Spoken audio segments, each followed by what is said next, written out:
Bonjour, bienvenue dans cette vidéo où je vais vous parler de trigonométrie.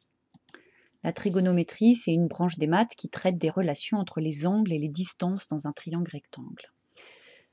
On connaissait déjà le théorème de Pythagore qui nous donnait une formule qui reliait les trois longueurs des côtés, c'est-à-dire que quand on en connaissait deux, on pouvait calculer la troisième.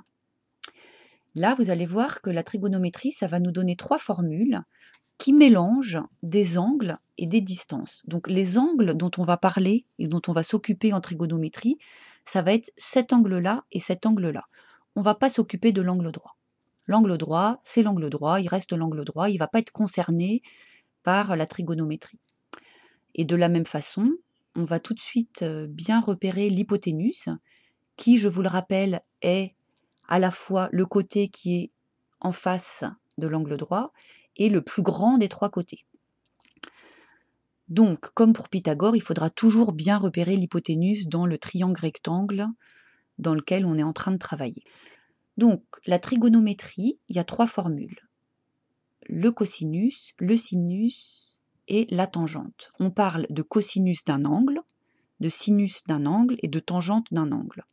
Donc, je vous donne tout de suite la formule du cosinus. Donc, le cosinus d'un angle, c'est le quotient de la longueur du côté adjacent de cet angle sur la longueur de l'hypoténuse. La formule du sinus est la suivante, c'est la longueur du côté opposé de cet angle sur la longueur de l'hypoténuse. Et la tangente d'un angle est donnée par cette formule, c'est la longueur du côté opposé sur le côté adjacent. Alors, avant de voir en détail des exemples et bien définir ce que sont les côtés adjacents et les côtés opposés, je vais tout de suite vous donner cette petite formule magique, entre guillemets, Ka, So, Toa. Donc on s'en rappelle parce que ça ressemble un peu à casse-toi.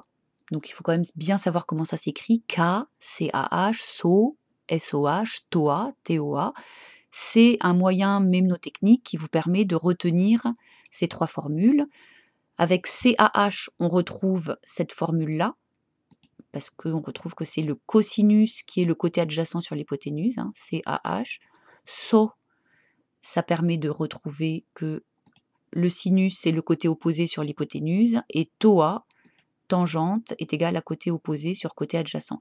Vous n'êtes pas obligé de le retenir comme ça, mais c'est ce qui est encadré que vous devez connaître par cœur. D'accord? Ces trois formules, vous devez les connaître par cœur.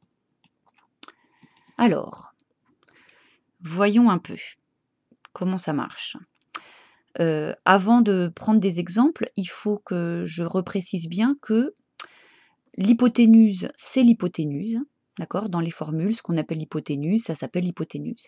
Et ce qu'on va appeler côté adjacent et côté opposé, ça va dépendre de quel angle Enfin, ça va dépendre de l'angle sur lequel on travaille. Ça ne sera pas les mêmes à chaque fois. En tout cas, ce qui est sûr, c'est que l'hypoténuse ne pourra jamais jouer le rôle d'un côté opposé ou d'un côté adjacent. Il faut aussi être capable de savoir bien nommer les angles.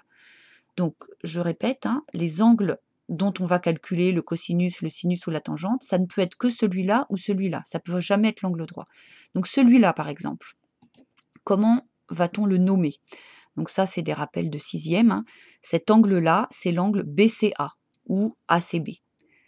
Donc là, moi, j'ai décidé de l'appeler BCA. Donc, ce qu'il faut retenir, c'est que le sommet de l'angle doit toujours figurer au milieu des trois lettres. Et que le A et le B, ça donne les directions. Donc, le sommet de l'angle est toujours au milieu sous le sommet de cet accent circonflexe géant. Par rapport à cet angle-là, donc imaginez-vous que c'est comme une espèce de plan d'une pièce triangulaire. Si vous êtes dans cet angle-là, il y a un mur qui est l'hypoténuse, il y a ce mur-là, BC, et l'autre mur en face. Ce qu'on appelle le côté adjacent, c'est lui, par rapport à cet angle-là, j'insiste.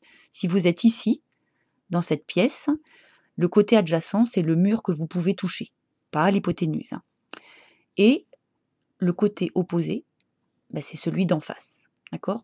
Donc par rapport à cet angle BCA, le côté adjacent, c'est BC, et le côté opposé, c'est BA. Ok? Je rappelle, Si vous imaginez que c'est le plan d'une pièce triangulaire vue d'en haut, si vous êtes dans ce coin-là, le côté adjacent, c'est celui que vous pouvez toucher, mais qui n'est pas l'hypoténuse. Et le côté opposé, c'est celui qui est en face de vous, que vous ne pouvez pas toucher. Alors, on va écrire la formule pour cet angle-là, l'angle BCA. Qu'est-ce que ça donne si je veux écrire la formule du cosinus de cet angle? Eh bien, c'est la longueur du côté adjacent, donc ça va être BC, sur la longueur de l'hypoténuse, c'est-à-dire AC. BC sur AC. Alors là, je vous propose de mettre sur pause et d'essayer de m'écrire vous-même les formules pour le sinus de cet angle et pour la tangente de cet angle. Sinus de cet angle. Sinus, c'est côté opposé sur hypoténuse. Donc quand je suis là, mon côté opposé, c'est BA. Et l'hypoténuse, c'est toujours AC. Et la tangente, c'est le côté opposé sur le côté adjacent. Donc ça va être BA sur BC. Ou AB sur BC, évidemment. Que je l'appelle BA ou AB, je parle bien de la même distance. C'est bien la même longueur. Je parle bien de la longueur du segment AB. Le segment AB et le segment BA, c'est le même objet géométrique. Ok, alors,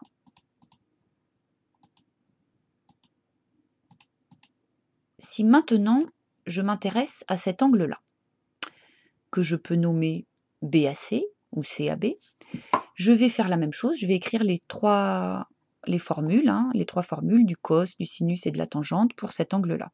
Alors pareil, essayez de mettre sur pause et de les écrire vous-même sur un petit brouillon. Ça donne ça.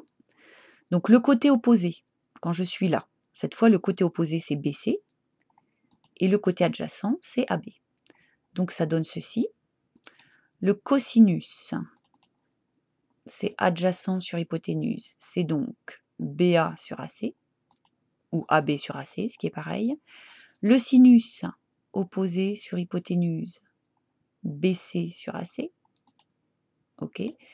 Et la tangente de cet angle, donc la tangente de l'angle BAC, c'est le côté opposé sur le côté adjacent, c'est donc BC sur BA, ou BC sur AB, ce qui est pareil. Ok. Bien, alors maintenant on va voir deux exemples numériques avec des nombres. Et vous allez voir que c'est très utile, ces trois formules-là. Ça permet soit de calculer une distance, donc la longueur d'un des côtés, soit de calculer un angle. On va faire les deux exemples.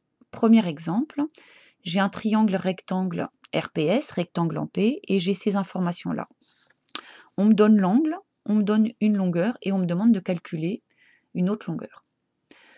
Donc, un peu comme dans le théorème de Pythagore, on me donne j'ai deux trucs, j'ai deux nombres, et je dois en calculer un troisième. Sauf que là, j'ai un angle et une longueur. Alors comment fait-on? Déjà, pour savoir quelle est la formule qu'il faut utiliser. Donc d'abord, comme toujours en géométrie, on reporte toutes les données de l'énoncé sur la figure pour que ce soit plus facile de réfléchir. Donc, voilà. Je mets ici que mon angle, l'angle dont je connais la mesure, c'est l'angle PSR. PSR, c'est donc celui-là. Donc c'est ça qui mesure 70 degrés. RP, c'est 12 mètres. C'est ici. Et on me demande de calculer PS. Alors là, je mets le point d'interrogation. C'est important, vous allez voir, pour s'y retrouver. Je mets le point d'interrogation sur le côté que je cherche. Et à partir de là, je vais réfléchir. Alors, il faut aussi que j'identifie bien l'hypoténuse, ça servira toujours. Donc RS, c'est l'hypoténuse, le côté opposé à l'angle droit.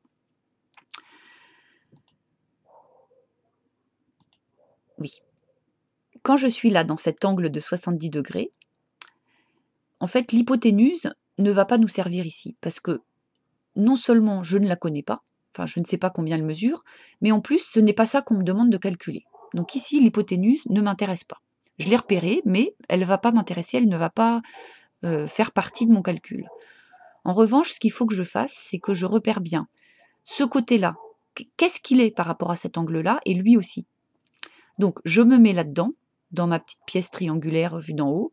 Eh bien, PS, c'est mon côté adjacent, d'accord, c'est celui que je peux toucher, et le côté d'en face, c'est RP, celui qui mesure 12, là c'est le côté opposé. Et maintenant que j'ai bien écrit tout ça, je peux savoir exactement laquelle des 3 formules je vais pouvoir utiliser. Donc je peux me réécrire au brouillon ma petite formule magique qui me donne le cosinus, le sinus et la tangente. Et là, je regarde. Dans mon cas précis, ce qui est en jeu, hein, c'est-à-dire à la fois ce que je connais et ce que je cherche, c'est le côté opposé et le côté adjacent. C'est-à-dire que, vous voyez ici, adjacent hypoténuse, ça ne va pas m'intéresser. Opposé hypoténuse, ça ne m'intéresse pas. Opposé adjacent, oui, ça m'intéresse. Ok. Et c'est comme ça que je devine, enfin c'est comme ça que par déduction, par réflexion, que je sais que c'est la formule de la tangente que je vais devoir utiliser dans cet exercice-là. Parce que je ne connais pas l'hypoténuse. D'accord? On me demande de calculer le côté adjacent, lui, et je connais le côté opposé, lui. C'est donc la tangente. Et là, j'y vais, j'écris la formule de la tangente pour cet angle-là.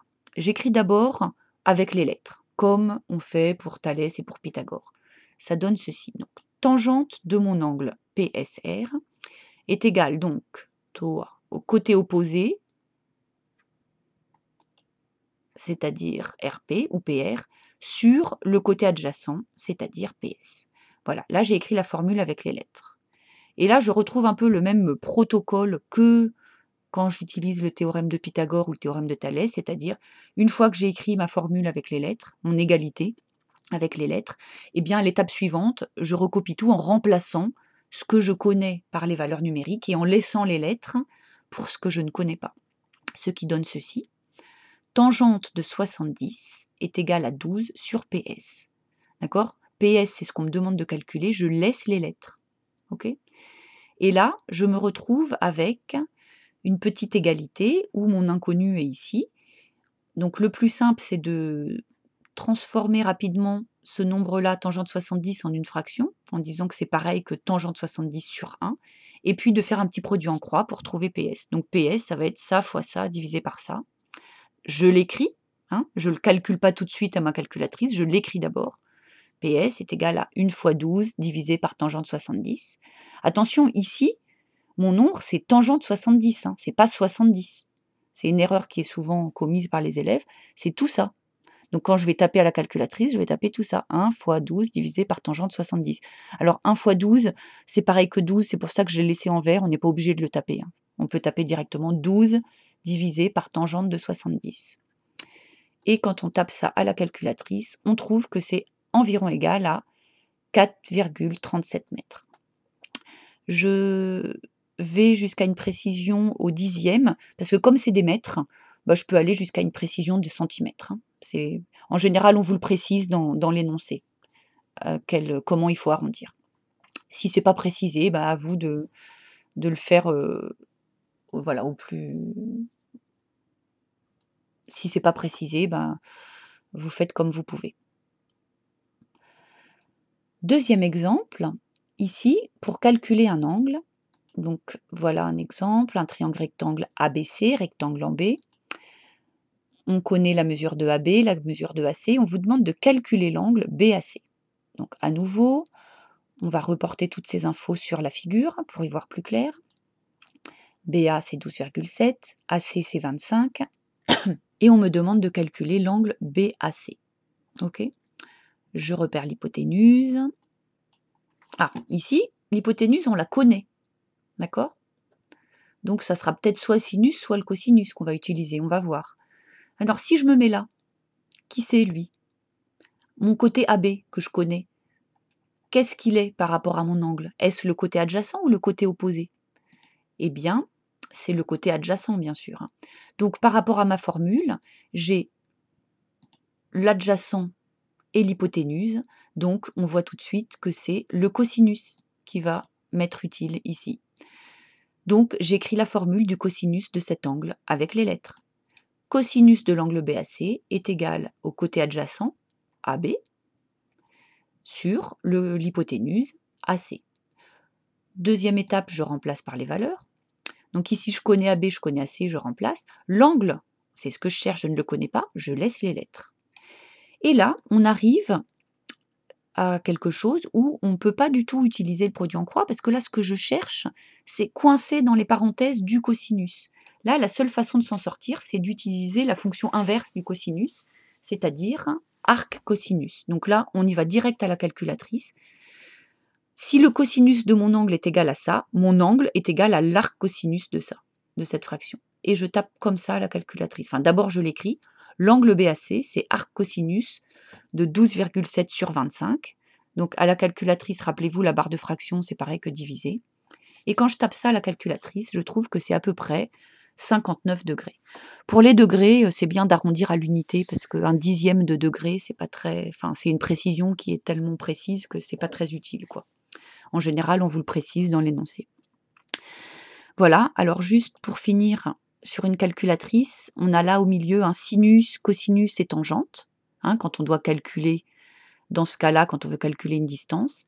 Et quand on veut calculer un angle, on est obligé de passer, l'angle qui est là, à l'intérieur d'une parenthèse. Pour le calculer, il faut faire arc cos ou arc tangente ou arc sinus en fonction de la formule qu'on a utilisée.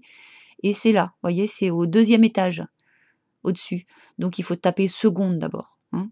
À chaque fois, pour accéder à ce qui est au deuxième étage des touches, là, il faut d'abord taper seconde. Donc par exemple, pour arc cos, je vais taper seconde cos, et après je tape ça, 12,7 divisé par 25, je ferme la parenthèse, et on trouve que c'est à peu près égal à 59. Eh bien voilà, c'est fini pour cette vidéo. Bon courage à vous.